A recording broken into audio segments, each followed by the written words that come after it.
A paz do Senhor Jesus, tudo bem com vocês? Venho aqui deixar hoje, dia 1º de abril, uma palavra de Deus nessa tarde para o seu coração, tá bom? Venha comigo aqui no livro de Isaías, capítulo 6, de verso 1. Você já se perguntou o que é o chamado na vida de alguém? Ou o que é um chamado na minha vida? Vamos ver hoje o que é um chamado. Venha comigo em nome de Jesus. O chamado de Isaías. No ano em que morreu o rei Uzias, eu vi também ao Senhor assentado sobre um alto e sublime trono, e o seu séquito enchia o templo. Serafins estavam por cima dele, cada um tinha 6 asas, com 2 cobriam seus rostos, com 2 cobriam seus pés, e com 2 voavam, e clamavam uns aos outros, dizendo: Santo, Santo é o Senhor dos exércitos, toda a terra está cheia da sua glória. E os umbrais das portas se moveram à voz do que clamava, e a casa se encheu de fumaça. Então eu disse: ai de mim, pois estou perdido, porque sou homem de lábios imundos e habito no meio de um povo de impuro lábios. Os meus olhos viram o rei. Recapitulando,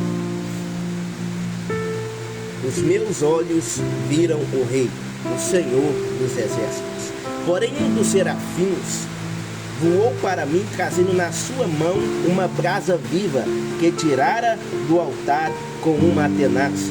E com a brasa tocou a minha boca e disse: eis que isto tocou os teus lábios, e a tua iniquidade foi tirada, e expiado o teu pecado. Só até aqui em nome de Jesus. Irmãos, esta palavra é uma palavra profética na vida de Isaías, serviu para ele naquele tempo e serve para nós neste tempo. Porque quando Deus se apresenta ao profeta Isaías, Deus se apresenta com poder, glória e autoridade. É bem verdade que quando Deus se apresenta a alguém, é porque Deus tem um chamado na vida dessa pessoa. E o chamado conduz essa pessoa ao propósito. Só que como o chamado conduz ao propósito, para chegar no propósito precisa passar por algo chamado processo. O chamado, ele te conduz para o propósito. Mas nessa condução, você vai passar por dentro do processo. É bem verdade que Isaías, antes dele ouvir a voz de Deus, ele vivia no pecado. A sua boca era imunda. Por quê? A primeira coisa que ele vai dizer quando ele vê a glória de Deus é: ai de mim, pois habito no meio de um povo impuros de lábios, e impuros são os meus lábios. E onde é que o Senhor vai tocar nele? Vai tocar brasa na boca dele. Por quê? Porque é na boca que o pecado estava. Então Deus, ele vai tocar em áreas na sua vida onde o pecado está. Para quê? Para que haja algo chamado purificação. Antes do seu chamado ser usado para poder curar pessoas, primeiro Deus vai curar você. Antes de Deus realizar um propósito na tua vida, primeiro Deus, ele vai fazer o quê? Ele vai tirar do meu coração toda impureza, toda imundícia, tudo aquilo que me afasta dele. Para quê? Para que eu possa viver um propósito de forma plena na presença dele. E é bem verdade que hoje muitas pessoas estão feridas por causa do pecado, estão machucadas. E o que a Bíblia vai dizer? Aqueles que me amam obedecem a minha palavra. Jesus disse isso: aqueles que me amam obedecem a minha palavra. Quando a gente obedece a palavra de Deus, não quer dizer que a gente nunca mais vai pecar, porque somos os seres humanos e somos falhos. Temos a natureza de Adão. Qual é a natureza de Adão? A natureza de Adão é uma natureza pecaminosa, é uma natureza humana, falha. Mas a natureza de Jesus, que é a natureza do Espírito, a qual nós recebemos o Espírito Santo através do sacrifício de Cristo na cruz do Calvário, que é chamado graça, isso que Deus nos deu, nos guia e mediante as nossas falhas. Quando a gente falha, o Espírito Santo vem então convencer a nossa vida a largar a falha, a largar o erro. Existe uma diferença entre o pecado e a iniquidade. O pecado é aquele que você praticou uma vez, só que você se arrependeu e não pratica novamente. Mas a iniquidade não. A iniquidade é algo que você vive praticando todos os dias. É o pecado em quê? Em excesso. Você vive praticando o pecado. Isso é chamado iniquidade. Só que na vida de Isaías, a Bíblia vai dizer que ele vai ouvir a voz do Senhor, vai ter a visão.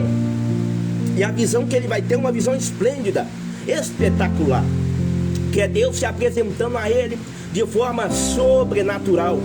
E o que tem acontecido hoje na nossa vida?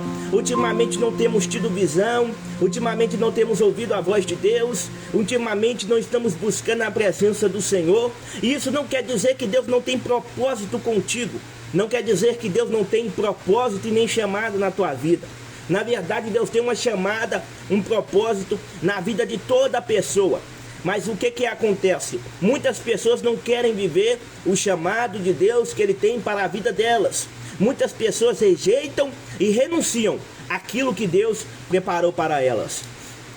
E uns usam desculpa, dizendo: eu fui perseguido, eu estou machucado, eu estou ferido, e eu não quero mais colocar o pé na igreja, eu não quero mais fazer a obra de Deus. É aí que o quê? O adversário ganha passo, fazendo o quê? Tentando usar uma ludibriação na tua mente para você achar que tem razão, contradizendo a palavra de Deus. Aonde você diz: eu não quero mais ir para a igreja, eu não quero mais participar de Santa Ceia, eu não quero mais colocar a mão em nada. Só que a Bíblia diz assim: ai daquele que coloca a mão no arado e olha para trás. Isso é um perigo, entendeu? Mas deixa isso aqui para outro dia. Hoje a gente estamos falando sobre chamada. A chamada na vida de Isaías é uma chamada que começa cedo. É uma chamada que Deus vai requerer dele o quê? Renúncia. Que Deus vai requerer dele o quê? Propósito. Que Deus vai requerer dele o quê? Visão. A chamada na vida de Isaías não começa com aplausos. Na verdade, já começa com rejeição. Já começa com facada. Já começa com apunhalamento. Já começa com crítica. Já começa com perseguição. Todos que são chamados por Deus e escolhidos pelo Espírito Santo do Senhor irão passar por momentos difíceis, irão passar por momentos de perseguição, momentos de luta e momentos de guerra. Não pensa você que você ser chamado por Deus vai te aliviar, vai deixar você sem passar luta e sem passar perseguição. Na verdade, pode ser que isso até te escandalize, mas os que são chamados e escolhidos por Deus são as pessoas que mais sofrem na face dessa terra. Porque se eu tenho o meu galardão aqui, se eu tenho o meu galardão aqui nesta terra, então no céu eu não tenho galardão. E muitas hoje já estão recebendo o que tem para receber, cobram caro para pregar, cobram muito dinheiro, mas o que eles estão recebendo? Estão recebendo a recompensa aqui. Quando chegar lá não terão recompensa. Porque a Bíblia diz assim: é claro que o obreiro é digno do seu salário, mas existem obreiros subordinadores que subornam, querem mais, querem ganhar mais lucro com o evangelho. E isso é um perigo. A pessoa está no evangelho pelo lucro que ela dá. Mas deixa isso para outro dia também. O chamado que Deus tem na tua vida é um chamado espiritual, é um chamado forte. Você às vezes pode ter sido chamado para ser levita, profeta, profetisa, obreiro, obreira, pastor, diácono, missionário. Eu não sei, mas você tem que procurar saber qual é o seu chamado, aonde você se encaixa na obra do Senhor. Se você, eu sinto que eu vou louvar, mas você não sabe louvar, então você vai fazer o quê? Entra numa aula de canto, aprende a louvar o nome do Senhor. Porque existem pessoas que falam assim: Deus me prometeu que eu ia ser um pregador, mas não estuda a Bíblia, não ora, não jejuma, como é que quer ser pregador? Deus fala: mas Deus prometeu que eu ia ser um levita, mas este não louva, não treina as cordas vocais para exercer o louvor, como é que vai ser levita? Entendeu? Mas Deus prometeu que eu ia ser um pastor, mas como é que vai ser pastor sem estudo? Se você não estuda a palavra do Senhor, se você não se dedica no evangelho. Todo chamado requer o quê? Aprendizado. Guarda isso no teu coração, em nome do Senhor Jesus.